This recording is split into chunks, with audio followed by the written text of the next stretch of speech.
What's Trump doing now? And I think that's the biggest disconnect, Joe, here is we have a president and a Republican Party, frankly, who is completely out of touch with what people are concerned about. While this crisis is going on right now, you know what the Senate Republicans are doing today? They're going to all of a sudden have a subpoena vote on the whole Burisma-Hunter Biden issue. That's where their attention is today. They're not worried about this crisis. They're not worried about the mismanagement of what's going on right now and how we got there.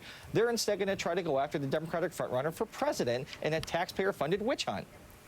Well, and you know, Claire McCaskill, what's so fascinating is, and actually so short-sighted by this president, you know, the people that are affected the most are senior citizens, a lot of seniors who voted for him. I went to coach my son at a sporting event the other night, and grandparents always come to see the games, and they usually come over, we shake hands, talk about their grandchildren.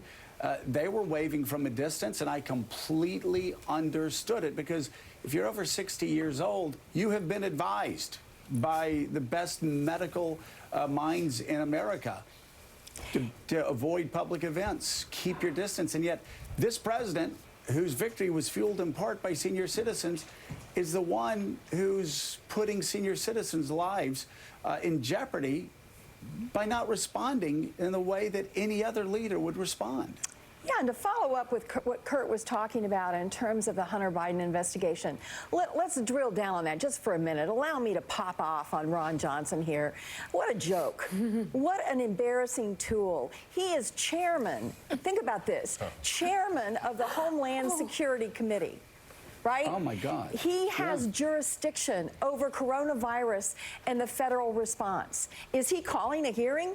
Is he trying to figure out why first responders' tests aged on a shelf in the state of Washington until they were no longer good?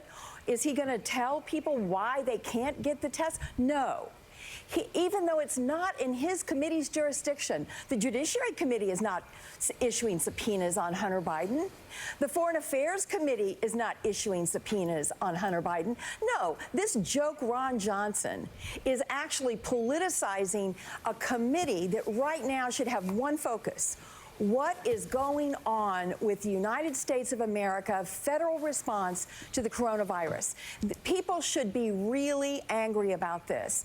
And the notion, Senator Murphy, as Kurt will tell you, he's written a letter asking all these agencies, why are you producing all these documents on Hunter Biden when you have refused to produce documents as it relates to President Trump and his kids and all the grifting that's going on in the White House with his children. It really, can you tell it makes me mad? I am so mad about it. Well, you know, the thing is, who else is going to make mad, Willie? Again, let's just take Wisconsin and Ron Johnson. You know, there's going to be an outbreak there because there's an outbreak in every state. It is in 35, 40 states. But when we start having testing, it's going to be in every state. And people are going to look to Ron Johnson and they're going to ask. And they're going to look to Donald Trump. Senior citizens in Wisconsin are going to look and they're going to ask, why didn't you do more earlier when you could have contained this? And they're going to ask Ron Johnson, who, again, runs a committee that has jurisdiction. Yep. Over containing the coronavirus, and they're going to ask Ron Johnson, and it's not going to be a political question. It's going to be a question about senior citizens' health, about their lives, about whether what happened in Washington State is going to happen in Wisconsin. And what was Donald Trump, and what was Ron Johnson, and what were other Republicans chasing conspiracy theories, mocking the outbreak of this, listening to talk show hosts who were saying it's no different than the common cold.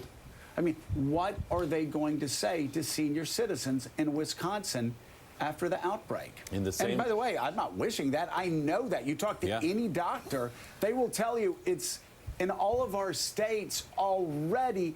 We just don't have the test, so we don't know who has it. And in the same week when President Trump's former head of Homeland Security has said the hospitals are about to get creamed, we are headed toward Italy. That is Donald Trump's former Homeland Security Secretary. The chairman, Ron Johnson, of the Homeland Security Committee inside the United States Senate is arguing with the ranking member, Gary Peters, about Hunter Biden and Burisma documents. That's where his mind is this week in the middle of this this crisis. Mark Leibovich, it's something we've been saying for a couple days now. It's a pretty wild thing to say, but the country is looking past the President of the United States. They don't trust his leadership here. They don't trust that what he says is in good faith. They don't trust that it's not in his political interest.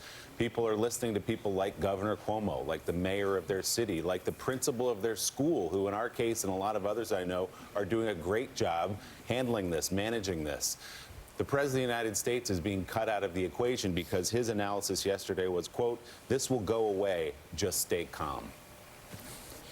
Yeah, and I think they're also focusing on former Senator Claire McCaskill calling her former colleague Ron Johnson a tool on national television to begin the day, which I think is great and I think should be marked for posterity. No, look, I mean, I think looking past the president is something that first probably drives him crazy, but I think, as you said, I mean, a lot of the governors here, Governor Inslee of Washington, Governor Cuomo, Governor Baker of Massachusetts, Governor Newsom in California, have really taken the lead here, in addition to Mike Pence. I mean, Mike Pence has been the face of this. I think many Democrats have even said publicly that he's done a pretty good job communicating. He's actually someone that they have looked to deal with and feel that they've actually been able to have a dialogue with. I know Governor Inslee has been speaking well of him. So you have to wonder, I mean, are they cutting the president out of the equation? And is the president reacting to this by trying to sort of amp up his own Trumpiness to try to get attention and to try to sort of put this back on his terms, which, if you think about it, can be a little bit, you know, might not be the best messaging at this point. Kurt Baldella, you hear about these local officials and other people stepping forward, principals in schools, doctors, teachers, governors, local officials doing what needs to be done. It reminds me so much of Hurricane Katrina, where I was driving over with people doing relief work every single day after the hurricane. The federal government wasn't there for 10 days. I mean, they were paralyzed. And who was on the ground? Churches, synagogues, local relief efforts, national relief efforts were stepping in and filling that void because the federal government was failing miserably, just like the president is just clueless right now.